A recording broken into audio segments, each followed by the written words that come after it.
The opinions and views expressed by individuals during this broadcast are their own and may not be the opinions of this network, their group, or other organization they may be involved with.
Welcome to the IWK 710 Daily Sesh with a Saturday joint host, Hobbies Puppets.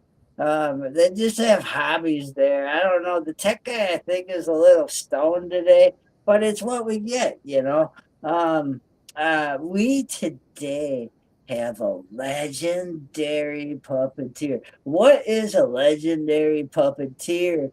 Do you ask? Well, he ain't just a puppeteer. I believe he's a builder too. He's more than that. Today we have Sword of Emmanuel, which is also Emmanuel. Oh man, I keep getting that last name. How do you pronounce the last name?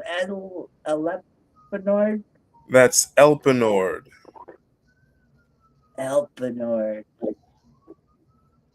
Sword of Elpenord is the Instagram tag. It helps that it rhymes as such, but it has its own poetic significance, you know.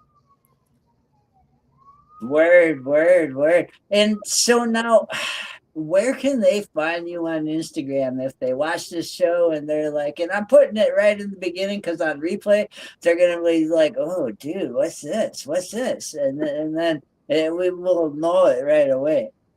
Yeah, you know, I'm not the only artist with the, you know, with an internet presence that ought to be a little bit more bolstered. But you can find me at Sword of Elpenord, sword like Dungeons and Dragons, like a sword of Elpenord. That's my last name, Elpenord. Sword of Elpenor. You know, so when I was writing this, I just smoked. We got some stuff from the like Med Fairy kid, like the Weed Fairy guy, and then we put it in. We smoke a ball. We started writing down our questions, and I wrote Sword of Emmanuel instead of the Sword of It's an honest mistake. You know, I came to that tag, I guess, years ago, and it's like it's got its own ring to it. So Um, for me, Uh, it does. It feels like it's more than just a name, and that's what drew that the name. you okay? I'll give a little inside peek to some of my. I feel like every little thing becomes like a little creative reveal because you know, um, any little grain of like intention you put behind it gives it some meaning. Um, so why sort of Elpenord? It's a little bit of an irony of like the pen is mightier than the sword, but Sword of Elpenord Instagram. I think this was like since back when Instagram was non-verbal. It was just pictures. You couldn't write text or anything. It was like literally scrapbooky. So that was a bit of the joke, but it has its own irony. I also think of it in like the kind of thing like the meek shall inherit the earth kind of mentality where it's not the strength isn't in wielding the sword per se. it's in keeping the sword in its sheath is like the real magnanimous. I guess it's like speak softly but carry a big stick might be another version of that. Um, I think Sword of Elpenor does have the Dungeons and Dragons. Anyone that knows me well enough would know that I play and I have my own sort of nerdy.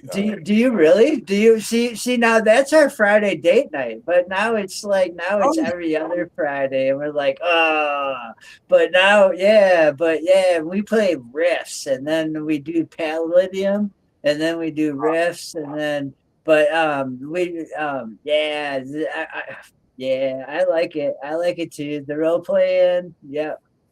yeah, and that's something that like I forget that I've not forget, but it's like I don't realize how long I've been playing, which is since undergrad, maybe high school Oh.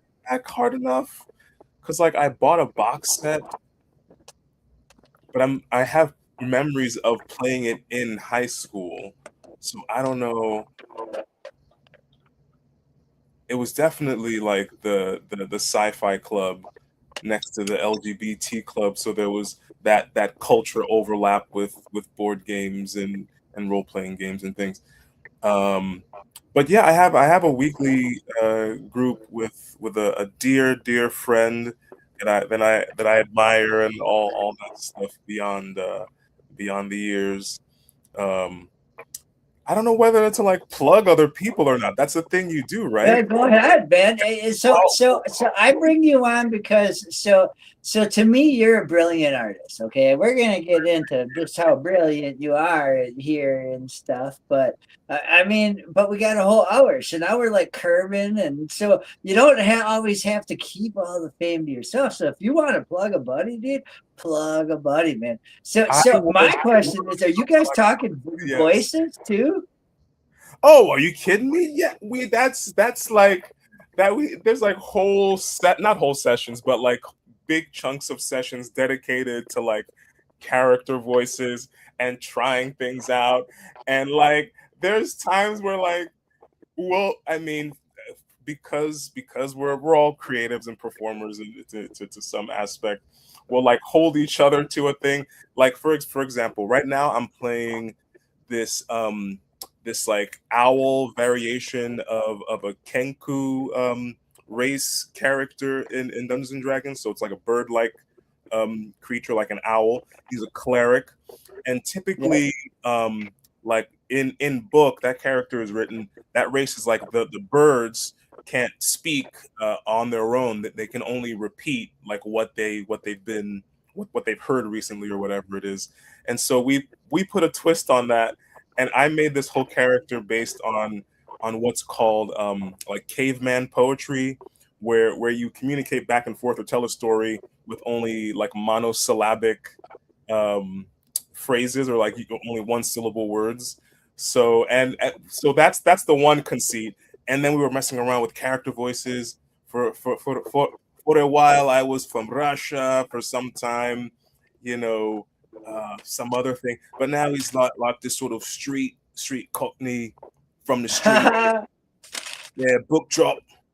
Right, the next thing to do, and it's not surprising how much you can like how expressive you can be with monosyllables. Like I thought, well, I'll tell you what. When I was first playing the character, I never dropped the name Kelsey P. Barnhart. Check them out. They're an amazing comic book writer as well as a D&D and like just like tabletop game designer. They've got stuff published available to buy online. Tower is the name of the graphic novel he created, co-created. Go buy, check them out. Oh, they also lead a weekly like open invite D&D session. It's what's called it's not because we have our version that we've played, and this is like a spin-off of I think called the Penny Knights. So they're like Okay. Okay. players for hire. They've got like a bundle of sheet of like character sheets pre-made. So you show up, you pick a character sheet that looks interesting, no Yeah. experience required. You come up, it's like a $15 just to line the pockets a little bit, Yeah. and you have this like really high stakes life and death game session where you're supposed to die, and it's okay if you do, because then you just roll up another character sheet and we sort of role play improv this new adventurer who's has this death defying a mercenary contract kind of session, and it's a really good intro to the game from somebody who knows it super well and is a generally wonderful person. We were roommates for several years, like pre-COVID, and I watched his cat during COVID, Oh and, wow. and it's like yeah, well, good You people. bonded, and then yeah, and you got, but see now you guys know when you guys play the characters, you guys probably have so much fun and so smooth. Yeah, Yeah, no, I get it, and you have your as a voice actor, you have so many different talents of an accent. So I you mean, so as he throws that at you, I mean, you could speak so many different countries. So I mean, you could throw your it's twist on it. true. I remember it makes me think of like so this afternoon before coming on the podcast, I was watching some like comedian specials, and there's some these risque figures from like the 90s and the aughts. It was about this one guy who passed away, Patrice O'Neill, if I can name drop comedian that I admire, um, with all due respect. And it made me think of like growing up in the 90s, and I'm still in touch with my high school friends, so there's some of those tendrils of that energy still feeding my essence there. um and it was a time where it was like maybe more socially acceptable to do these accents and things than it is now as an adult. So like Yeah, now, yeah, as much as I think successfully incorporated into my craft and creativity, there's still like a subconscious thing about like, oh, this accent might offend somebody, this or that. And there's times where I've slipped up, or like when I'm speaking with somebody who has that accent, it like takes a lot of effort to not like mirror it back just out of, I don't know, admiration of the musicality, or like right. in that Well, way. Grew up right, by and if you're using it in theatrical, I guess, skill of method acting to broaden it up and to end with the dialect, to end their dialect with them as I guess a exercise to yeah, your own skill. yeah, it happens. Yeah, I grew up bilingual, immigrant household and all that. But so like I feel like I got a leg up as far as like languages and listening in two ways sometimes.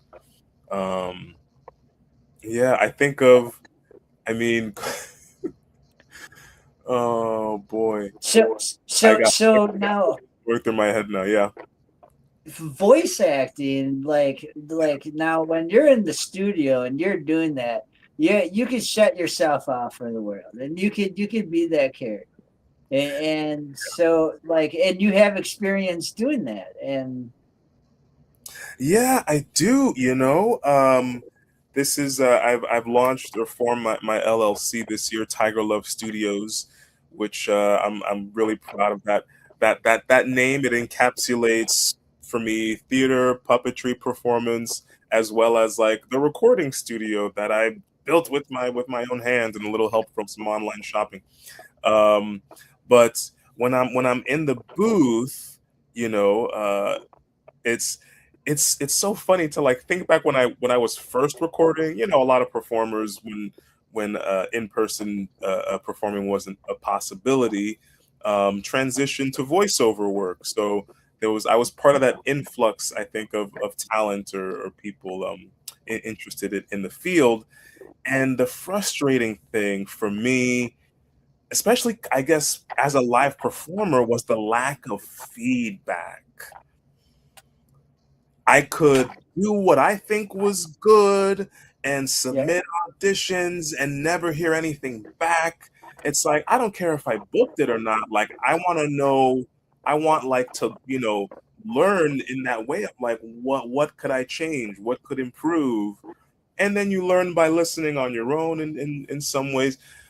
but like now in the booth, it's I've coined my own sort of energy to summon to kind of be more present in front of the mic, and a lot of that is sort of letting go of what I'm doing physically and being Hmm. as expressive with my face as I might be internally, but meter out in a live performance. So it's like all of and it's kind of a funny thing where all of that energy that would be in the physicality and like the movement of it has freedom in the sound booth because the microphone is just capturing the sound, where like a really goofy version is like you deliver a line, and if you like tighten your brow and create some kind of mask, you can hear it in the recording in the same way that when you're on the phone with somebody, you can kind of tell when they got a smile on their face because the openness of the cheeks makes this sound a kind of way. And it feels goofy to like pinpoint it that way. But Hmm. when you can start to hear that in a second hand or like, second nature, it's like, okay, there's like a slower or a faster connection between cause and effect, making choices and things. Right, Um, right. so it's gotten more fun. I'll say I'm well. I didn't sign an NDA, I suppose, but I'm I'm in consideration for a romance novel, um, Woo! a Haitian American romance novel as a Haitian American. So it's a very exciting serendipitous prospect. Uh, It sounds really, wow, man. That sounds really fun. Now, did you get that off of like them enjoying what you did with Uncle with the jokes of Jokes with Josier. Yes, last year I premiered a puppet show in Boston. It was titled as such, Jokes with Josier and Tales of Turtle Boy. It was like a double feature. It's kind of a double feature revolving around folk tales and sort of storytelling structures as a form, where I yeah, have this one marionette puppet of Tonton Josier, Uncle Josier, who's this Haitian uncle that comes to visit and tells jokes and riddles and makes mirth as such. And then Tales of Turtle Boy I'll say is not was is a truncated version of a longer form piece called The Choose Your Own Adventures of Turtle Boy, where this black turtle boy marionette, or a black boy in like turtle pajamas, marionette puppet, leads the audience through a this or that choose your own adventure style action movie. Think Teenage Mutant Ninja Turtles meets John Wick, or Karate Kid meets Mr. Rogers. Is it's yeah, yeah, dude. So I tried to get into the puppet slam, man, and not to cut you off because I was gonna play it as we were puffing for the 420 thing, dude. yeah. It was gonna be our 420 video, watching your adventures, but we were trying to get in, and then we were bummed we couldn't go in, and that like we were volunteering, and Mr. Hobbies didn't let us go roam around or nothing. So yeah, dude. And then all of a sudden we seen and we heard Turtle Boy, Yeah, Turtle it Boy. was it And was we're like, whoa, whoa, whoa, whoa. I know. So you're talking about the giant puppet festival at Yeah. New Orleans. It wasn't last month. I guess it was around April, a couple months ago. April, yeah, yeah. Like the week before 420. That's right. It wasn't my first time in New Orleans, but it was my first time at the festival. I was there traveling with a company called Drama of Works, based in Brooklyn. We were performing a show called The Grand Guignol, theater for young children. Was not for young children. It involved lots of dismemberment and such mirth. But I happened to bring my own piece to offer, Turtle Boy, to present, the Choose Your Own Adventures of Turtle Boy. Um, and I knew that there was some kind of sign up, but spinning plates, I didn't pinpoint the bureaucracy of the festival per se. But I showed up. I heard that toy box from I think they're based in North Carolina, but I know of that I associate them with Baltimore for some reason. I forget where they're home based, but they were hosting the puppet slam, like the late night puppet slam during the festival. Yeah. And I showed up the first night, with my puppet in the bag, and I'm like, hey, I don't. It was like I happened to be staying. My Airbnb was only a couple blocks away, so I was like, all right, no harm, no foul. I'll just casual. I'm kind of social anxiety. What's the thing? So hey, I brought the thing. I wanted to know if there's an open slot, and knock, knock, knock on the door. They're like, hey, who is it? When I showed up, it was already packed. It was like they weren't letting people in anymore. To reference what you were talking about, and Mhm. and so they let me in. They see I got a puppet. I got I got myself put together a little bit. So I peek around. I see Toy Box. The show hasn't started yet. They're starting late. Running behind. The show hasn't started yet. Yep. Got my puppet, slung on my shoulder, and like as I'm appearing in the dressing room, I think one of like the stage management, someone kind of running the cues backstage. Yep. So and so, canceled. So and so just fell out. What are we gonna do? And then Toy Box is doing a thing and like looks up like after, and we meet eyes. Like they look up and they see me at the door, and he points the finger at me, Turtle Boy. And I was like, that's right. And I kind of nod. I affirmative. I give the affirmative. They say, do you have Turtle Boy? And I raise Yeah. raise the puppet bag. I was like, here it is. Like, let's find out. It seems I do. I do. And so they're like, all right, can you go on? You're going on after intermission or some midway point, I think it was between this after this person before that I'm recalling. But then I got my slot. The place seemed packed. I wasn't going on yet, so I thought, let me take a step outside. I'm gonna be performing after a harrowing flight from New York. I think it was Yep. JFK to New Orleans. So I was outside across the theater, kind of stretching, keeping to myself. I'm a little shy. Everybody's keying and everybody's it's a very punky, scrappy alternative crowd, which I can hang with, obviously, but I Mhm. and so I'm there, and then I'm done stretching, and I'm limbering myself up, and my voice la la lum, and so I get the puppet out of the bag, I unravel it, and what was I thinking? It's like puppet bait. I took a puppet outside of this puppet slam, and I thought I was gonna be able to, and then someone like within a minute, um, oh, I think I forget their name. Young woman I saw perform at another piece like earlier that night. Even they were on stilts. Great marionettist, I think, based in Chicago. Wow. Yeah, I know. I missed everything, man. You No, know who I'm seriously. talking about. So Unless it was at the stage that we were at, I didn't see yeah, it. yeah, and then she came over to kind of, and she helped me like, oh, as I was like tweaking a thing, like the head string came off just then. I was like, this is why we puppet check, even if it's just a shaky shake to make sure everything is in its place. All right, a little wiggle and the thing came undone. So I was like, hey, she held it for me. I tied it, did the thing, and then some people came over and I was like near a stoop. I was using some New Orleans, the beautiful French style houses had the stoops, Oh, stretching on the yeah. steps and doing the thing and Yeah, taking. that's the video we got. Yeah, that's the Yeah, video we'll play that's the, after you I say was the by the story. steps. Yeah. So then a couple of people like started sitting on the steps, not even like engaging me, but then they started asking, hey, what's up, what's going on, da, da, da. And then I started saying, oh well, this is my piece. I'd already spoken with the Chicago marionettist about what I'm doing, and then they were like, oh, and then I was like, well, I don't want to ruin it for you because I'm on the lineup. I'm gonna go, but like maybe fourth or fifth in the thing. And everyone was like, well, we're not getting in. We're just watching from the window and from the back door, the porch.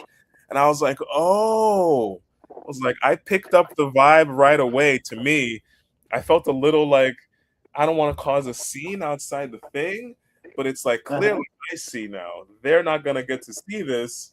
if they're not in the thing. Well, it's like, No, all right, that's the whole street was like packed of people that couldn't get in.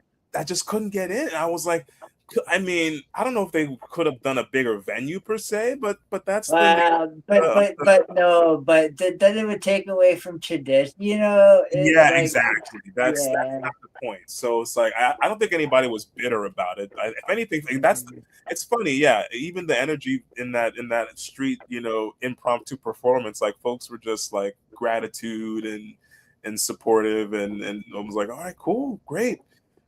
So then I did a truncated version of the piece, and I hit most of the chapters. I didn't do any like heavy interaction things. And for me, I was doing that for the puppet check, but B, for like to run through a quick 7-minute version of the piece, because the slam was already late starting and this and that. I'm sure I went over time, and I'm always afraid of that. And then people who see it are like, no one's watching the clock when you're doing this, dude. Don't worry about the clock. Just do it. Don't drag it out. Nobody's saying, start reading the news, start reading the phone book up there, but do the thing. I'm like, cool. So I did it out there, and I tried my best not to like geek out on it, but I was really touched by like that folks were so supportive and present there, and we're like, yeah, it was a big, and it's the kind of thing where, because I've done the piece for a couple of years now, and I've developed it a bit too. I've like changed it and kind of built on it, but I always listen carefully to the first impressions. Like whenever someone's seen the show for the first time, I'm always interested of like what stood out, what did you like, what is the thing? Because like, not that I'm too close to it, like I'm not aware of what it is anymore, but everyone always has like some different, and that's the beauty of it, because it's like an improv show where the setting and the scenery, it exists in our imagination, and it's like our imagination because it's communal, but everyone is like, it's none of us are picturing the same thing. None of us are picturing the same thing, but at the same time, we're picturing the same thing. Like we're grabbing onto this conceit and like holding on tight. We're along for the ride, And whenever I ask somebody, like, what did you see?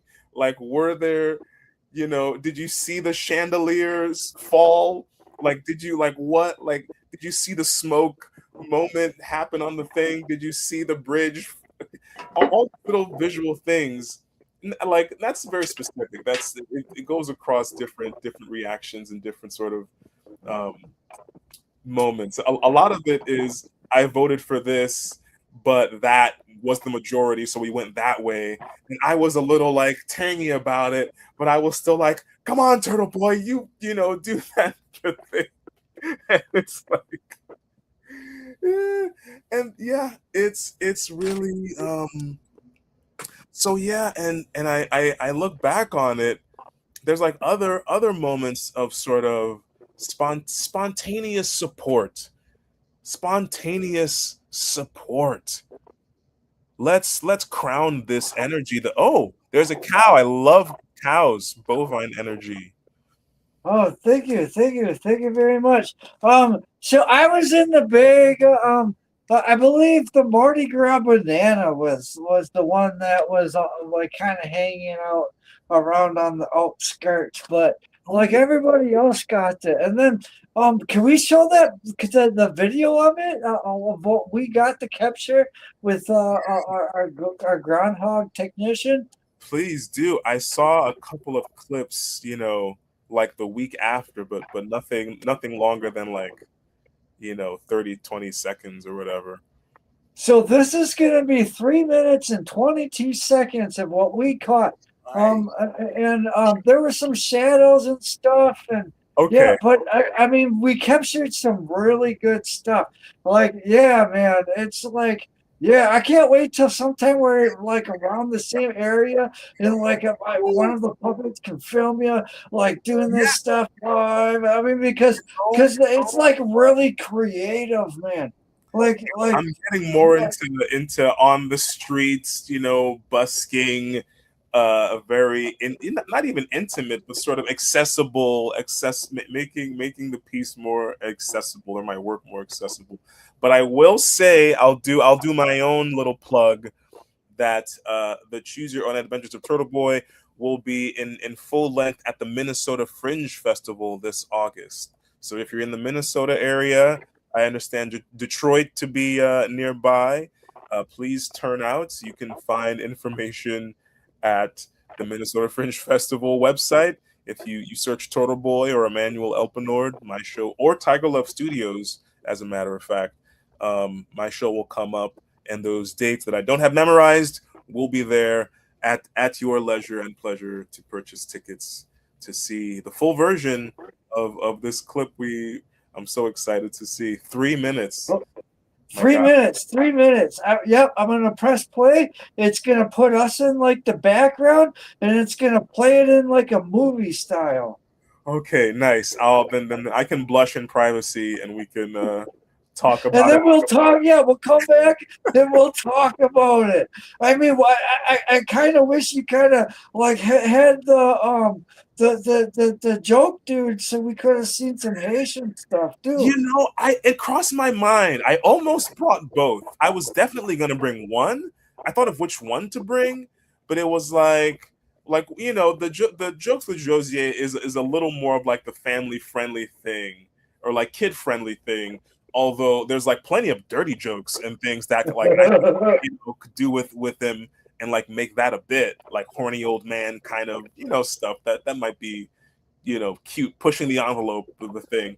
But Turtle Boy, it's ironic where Turtle Boy is like this little kid, but then the piece itself has all of these sort of, cartoon, the elements of cartoon violence that make it really, really substantial for adult audiences too. Yeah. Yeah, it's. I remember someone after because I performed the street show, and then like maybe 5 minutes later I was doing it inside again, with like a little more rhythm. Oh wow! So do you like that better though? You know, I think the off the cuff energy of the street performance. I don't. I want to say it wins out just because it was unexpected. Like I was not bracing myself, but sort of like mentally scoping myself to like, hey, I'm gonna present this thing. I'm doing it for me. I got to do it for me before it's for you. So this is me doing it, and that's the thing. And then before that, I was like in my own little stretching, bubble. I'm like checking my puppet. I like the puppet string just broke. Yep. People are Whoa! around. Like I felt like a little extra vulnerable because I wasn't prepared to show Yep, that. yep. And then folks were like, please, we won't get to see it if you don't show it now. So it's like, Right. So you tasted everybody that got to go in, plus the ones on the outside.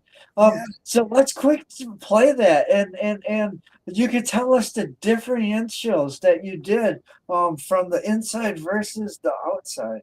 Yeah, this is exciting. Will our microphones be live when you play it, or should we? No, they'll be quiet. Yep. But my internet just the tablet. Turtle boy, turtle boy, turtle boy, turtle boy, turtle boy, turtle boy, turtle boy, turtle boy, turtle boy, turtle boy. Such strength and power from the support of my friends. Come at me, you last buddy. Come on, fight me hand in hand like a real cowboy. All right, yeah. Come here, you. Yeah, oh my God. And stay down. Stay down, cowboy. For good measure, flying cowboy elbow drop.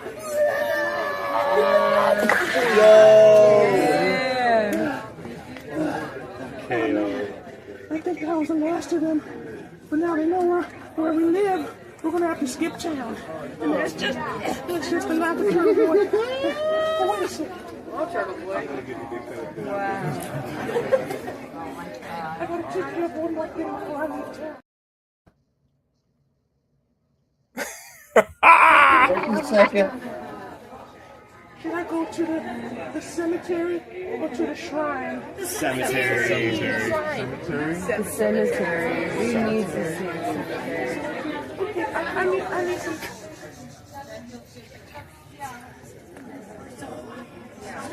I need some help telling the cemetery story. Would someone mind lying on the ground over here and crossing their arms and pretending they're dead? What's your name, friend?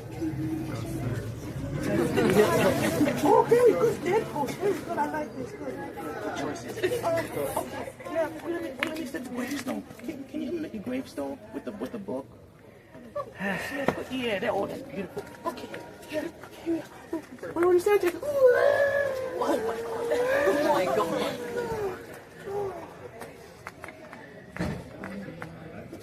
So chilly in here. The fog of the cemetery.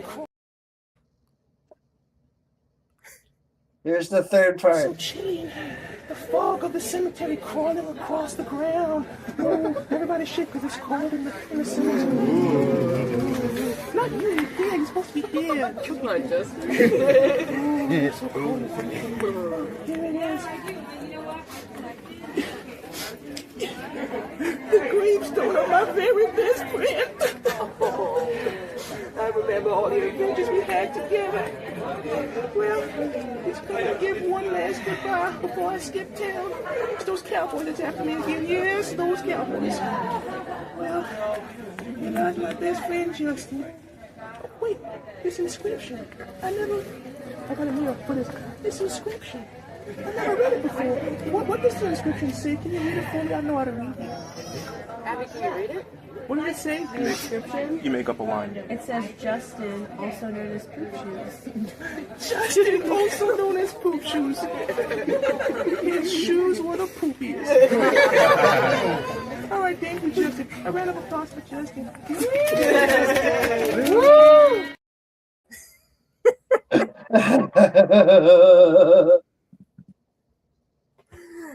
That's brilliant. I remember that. I remember the.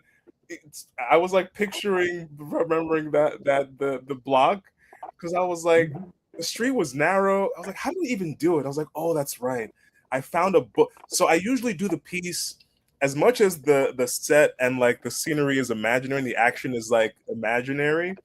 I have a little prop stool I use that I like flip and turn around and make into different like settings and things to represent location changes.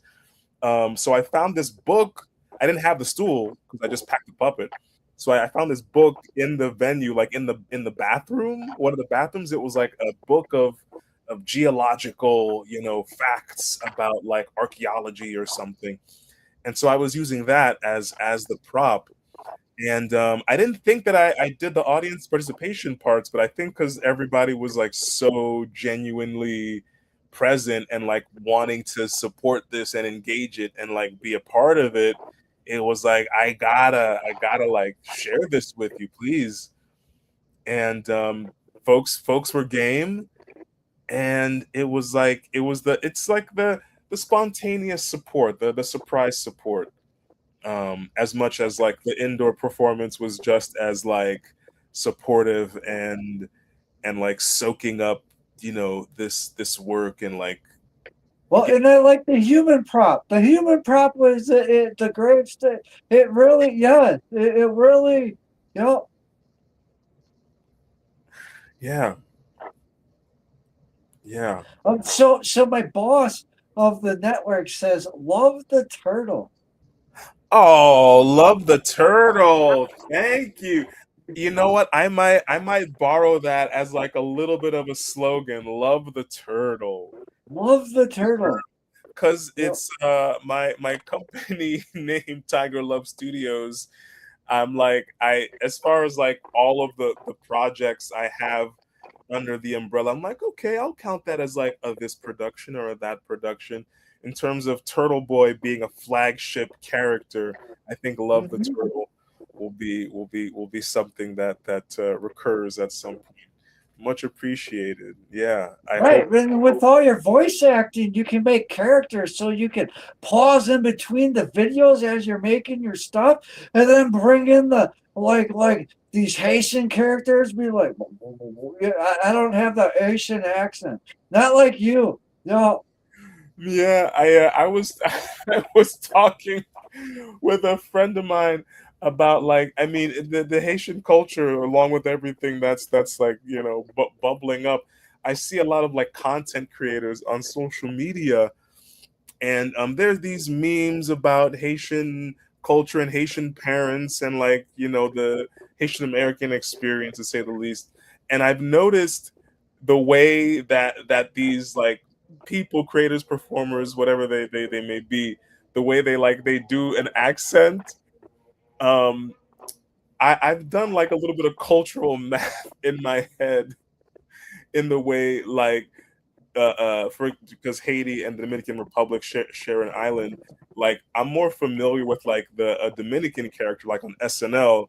Who am right? I thinking of? Like Tracy Morgan, who does the Dominican weatherman, who does the thing like the ding like that, and it's like that kind of like percussive, with like a Spanish spin, sort of like a rural Spanish Mhm. tone, and the Haitian. Uh, version of that I've seen on like social media is like the same energy but with a French spin, where it is you do a thing I'm going to do for you my trouble. It, it's I'm starting to coin it because it's like that's something I need to get a handle on because that's my money maker. That's my own culture. That's Right, right. um, but it's only I think it was distinct because I speak Creole and like I am Haitian, so I hear it like, oh, I like you just sound like my uncle. You sound like somebody I know, as a, as opposed to like a voice to do Right, and right, right. speaking Creole because yeah. Oh boy, yeah, the character voices. It's something I'm glad I'm starting to move the wheels on that with voiceover stuff. I don't know whether to be so bold as to say I am moving it, but yeah, the work is happening. Is that a rainbow bear? Rainbow. Oh yes, is got Yeah, yeah, yeah, yeah. So, yeah, my name is unnamed bear. I just everybody asks me my name, and I don't know, man. I'm just a bear. I said I said to myself, I wonder if you're related to gummy bears, if there's any gummy bears in your genetics family background. um, I don't know. I mean, I'm kind of cute and a little like, You're kind of oh, cute, gosh, I got foam on me. Hold on, I had to get rid of that. more yeah, little belly button lint. I can relate. Yeah, I'm not sure if you're more teddy bear or gummy bear. You know, I think I'm more of a koala bear if I had to more marsupial kind. So, oh, I was there too, and I really, really enjoyed it. Um, But but you're more than just a puppeteer. I mean, you're like an actor too, and like on the stage and like off Broadway and stuff, right? That's true. Yeah. I mean, I was in Winnie the Pooh on Broadway, Disney's Winnie the Pooh, playing Eeyore, Rabbit, and Owl. That was back in we opened November of 2021. We ran until like the next spring, then took the show to Chicago for 13 weeks. I think I was there for like only the first half to launch the run. Then we came back. We had a second run, I believe, like the holiday season of that year for a few months. And then the tour, the national tour happened after that. This is me just running down old memory lane of these great shows I was you know honored to be a part of. And the friends you make. It's not about the shows; it's about the friends you make along the way. Boy, and the stage experience, really. Yeah, Because you're sitting there I've and also you're done a lot of working. Shakespeare. More than I realized. There's this one theater company I've been working with for I've almost a decade. I haven't done the math yet. It's been so many seasons with the drilling company and their Shakespeare in the Parking Lot series. One of my like highlights from that was a performance of Othello, where I got to play Othello. You know, carrying that hunky chunk. Woo-hoo.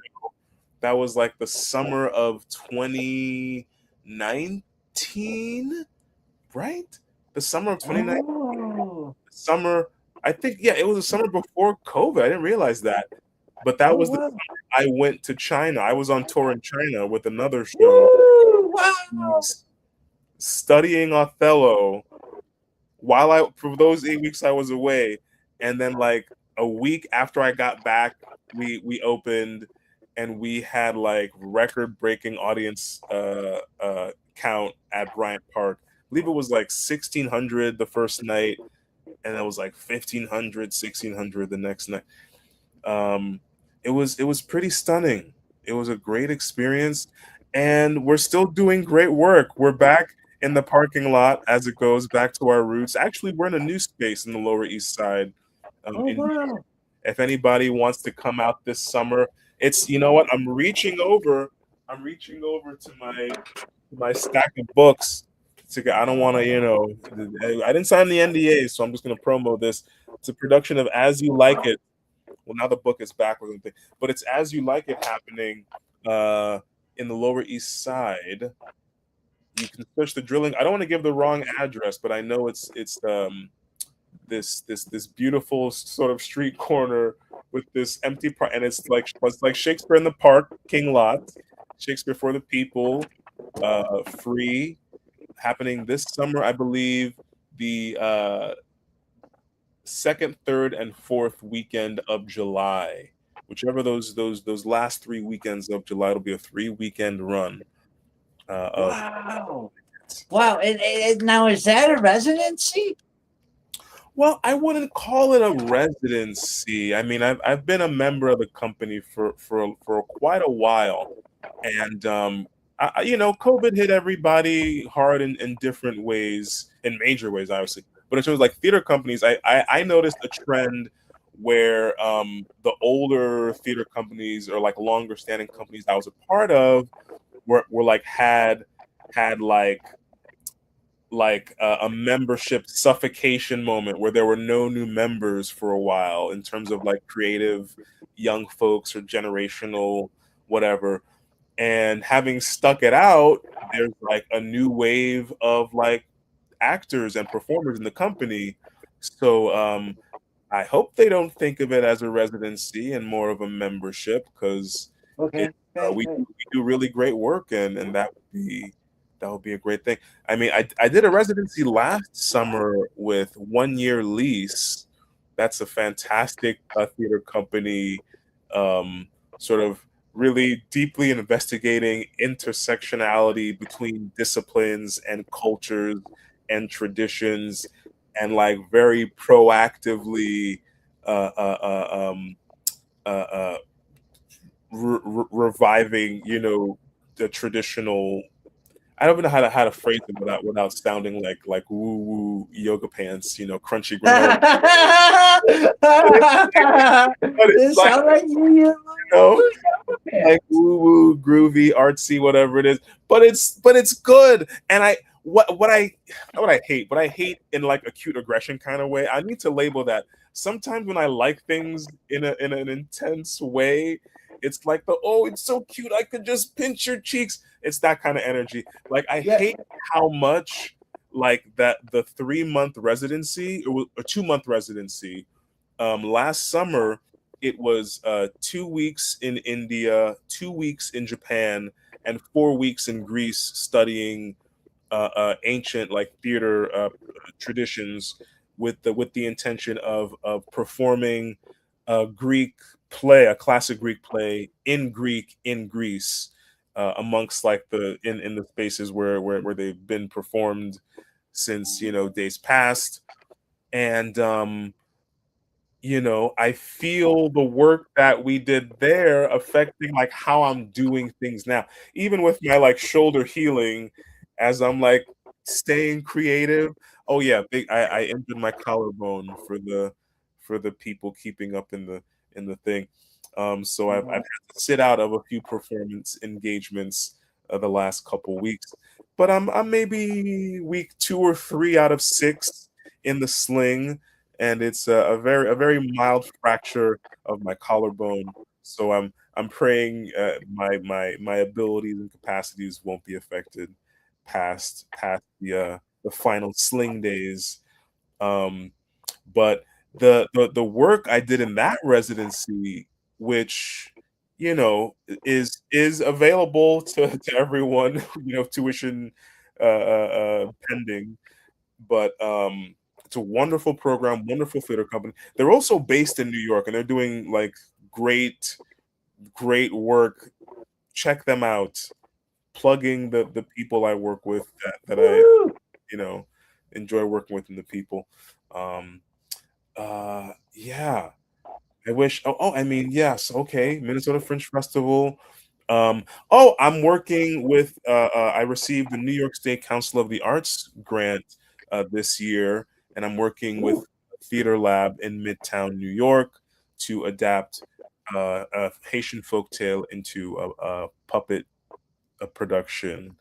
That is, I'm presenting the work in progress sometime in mid November. However, next week, Tuesday, the 16th, I'm having a staged reading of the folktale um, titled La Dame au Pois, or The Woman and the Three Beans, um, by transcribed by Mimi Baltelmi and translated by I'll say Haiti Cultural Exchange. I don't have the proper crediting information right in front of me. But if you go to Theater Lab's website, Theater Lab in Midtown, you'll find the information for that event happening next Tuesday, June 16th, from 4 p.m. to 6:30.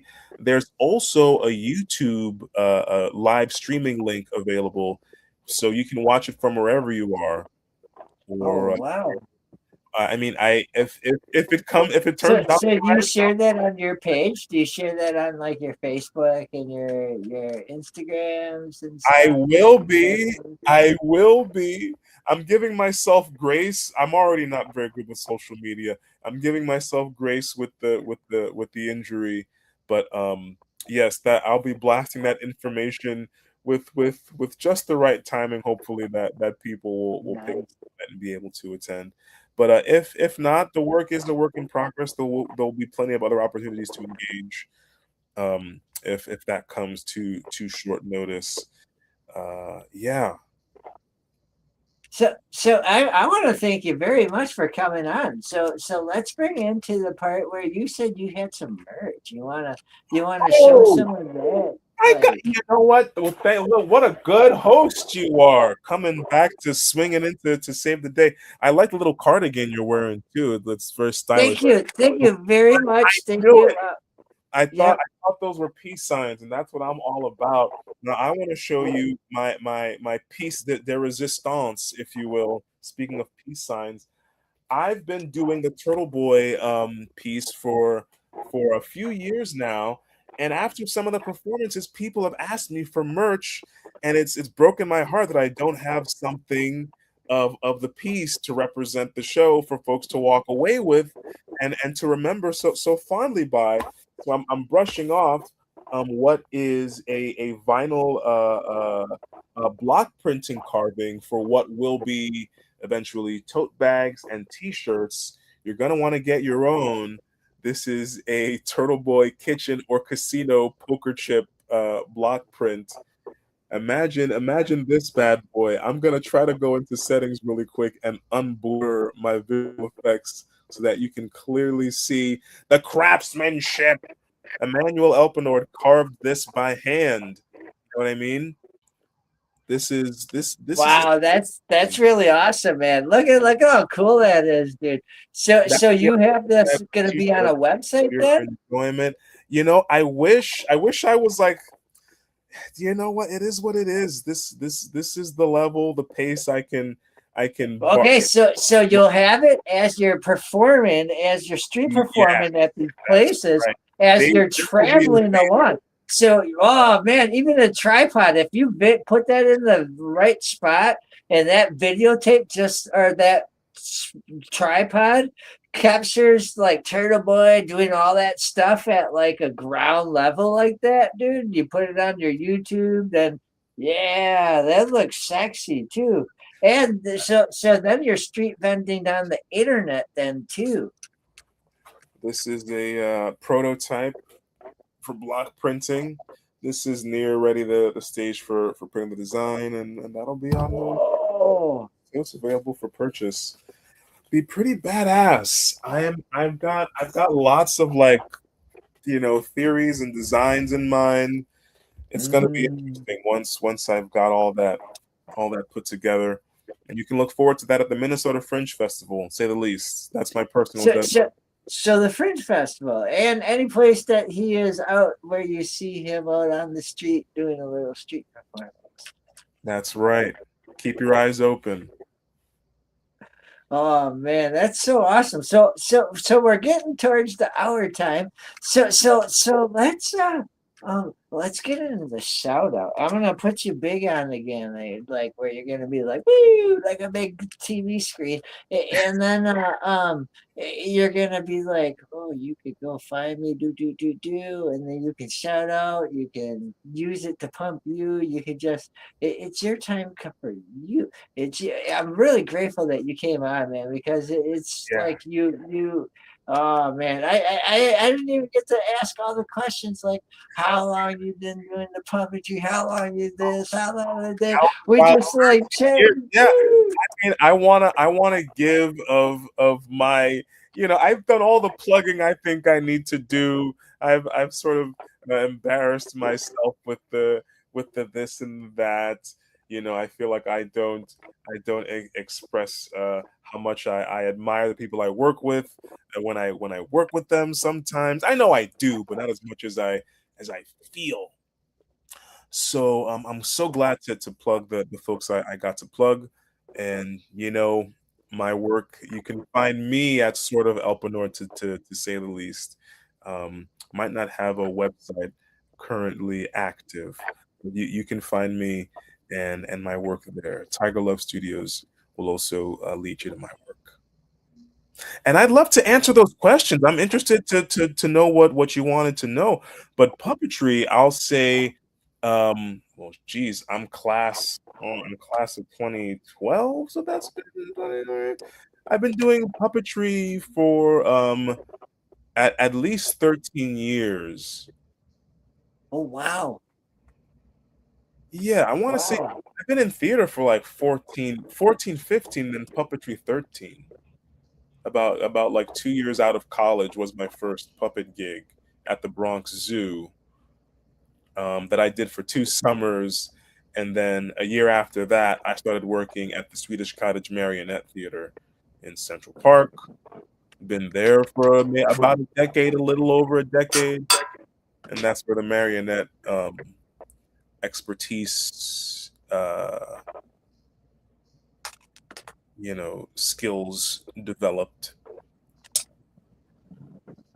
Yeah. And that's really awesome. And like the marionette skills, and it's again, it's like for some reason, and it's the cultural part. When I see cultural acts from people that actually live the culture, I'm the same way with an animationist that does animation in Brazil, but he travels all over the world, like doing like different animations of different like puppets of different cultures, Spanish, but he's Brazilian, and he's got the where they do like the woo, like that. Like, Yeah. yeah, I have seen though. It's so funny. That reminds me, like there is this international aspect to the Turtle Boy piece where there are villains that like find him and crash the party, and the villains tend to be like from some European country or have an accent. That's one of the points when I incorporate some character voices. But I similar to how I brought Turtle Boy to New Orleans in the festival, I brought Turtle Boy with me to that international residency. So Turtle Boy was in India with me and Japan and Greece, where I met some puppeteers, and there was this beautiful shadow puppet show in Greece in the town where we were staying, and I forget the name of the character. It was in Papingo, in Greece, and I got to meet the puppeteers afterwards, and we had a moment of like a cross cultural, like, okay, I see what you're doing, you see what I'm doing, wow, like there was this shadow screen set up. Yeah, yeah, I think it's a great opportunity. Puppetry is a great opportunity for like multicultural cultures to interact, for sure. I want to make sure I get through your questions if you had any burning ones for Yeah, me. no, that was it. And Yeah. I'm hoping like down the road, like when you're not broken, you can come on and maybe like just chill with us and just like Yes. good. Yep. Yeah, I'd be down for that. I'm welcome to come through for another segment, something topical, you know. I don't mean to milk the end of the show, but that was No, we're at the past the hour. I gotta go. You gotta go, and I'm very thankful that you are on here. So thank you very much, sir. And Emmanuel, I'm really honored. I am as a puppeteer or puppet or whatever I am. A cow. As a cow, I am very thankful that you are here and that you were here and that you came on the show.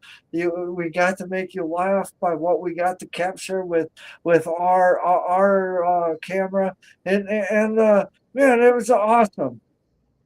Thank you so much. Yeah, I'm so glad I connected with y'all and met the folks I met that night. Yeah, long live puppets. We'll keep on keeping on. Looking forward to the next time we can have a sesh. Sounds great. Sounds great.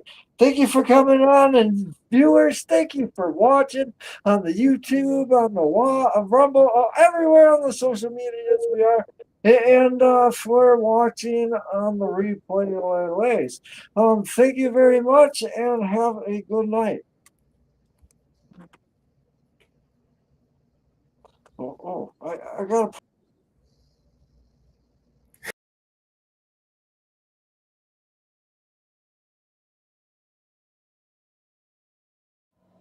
Hey, hi, my name is John Mark, aka Sublimator Warrior, and I would like to welcome you to Smoke Signal in Naga. One dab make your whole dome drip sweat.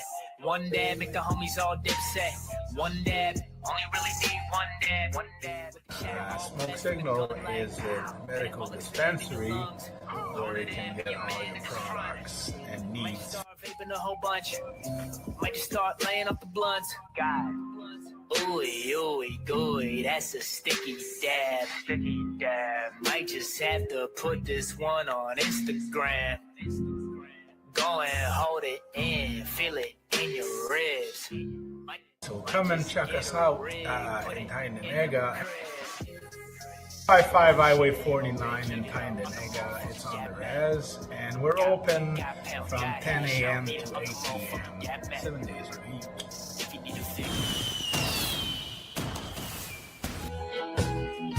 Dirty Dave, award-winning cultivator for over 4 decades.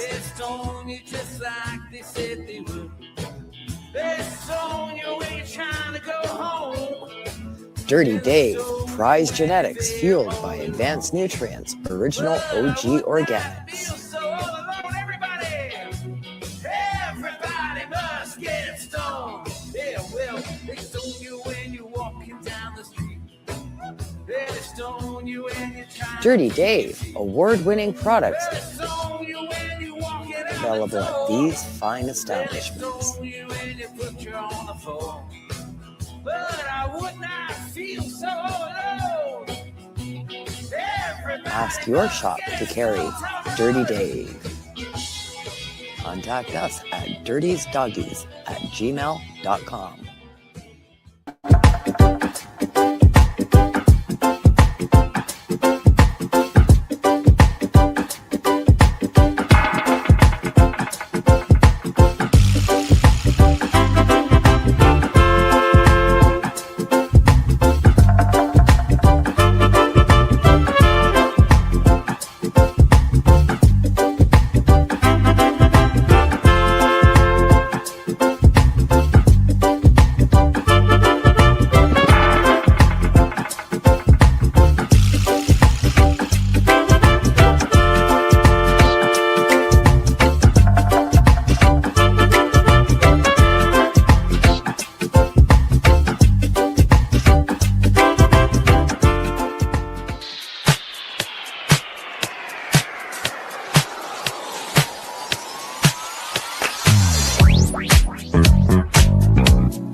Advertising space available at NOK.